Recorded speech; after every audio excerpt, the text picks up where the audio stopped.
Weapons 2025 movie review. ఒక school ఉంటుంది, దాంట్లో టీచరే మన హీరోయిన్ అనమాట. ఆమె క్లాసులో మొత్తం అంతా కలిసి ఒక 18 మంది పిల్లలు మాత్రమే ఉంటారు, స్టూడెంట్స్. ఆ రోజు మామూలుగా రెగ్యులర్గా వచ్చి క్లాస్కి వచ్చి చూసుకుంటే ఒకే ఒక్కడు స్టూడెంట్ కూర్చున్నాడు. మిగతా 17 మంది ఏమయ్యారంటే మిస్సింగ్, కనిపించలేదు. ఏంటిది, ఒకేసారి 17 మంది పిల్లలు, ఒకే కమ్యూనిటీలో ఉన్న పిల్లలు రాకపోవడం ఏంటని చెప్పేసి ఎంక్వైరీ చేస్తే ఆ 17 మంది పిల్లలు కూడా మిస్సింగ్ అనమాట, కనిపించట్లేదు.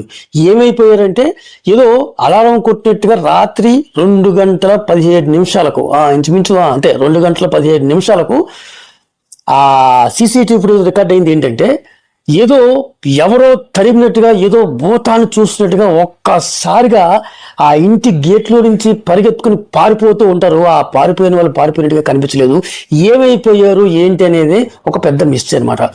మస్ట్ వాచ్ సినిమా నేను చెప్పగలను. ఈ సినిమా కనుక మీకు ఫుల్ నేరేషన్ కనుక కావాలంటే కనుక కామెంట్ చేయండి, నేను ఫుల్ సినిమా నేరేట్ చేస్తాను మీకు.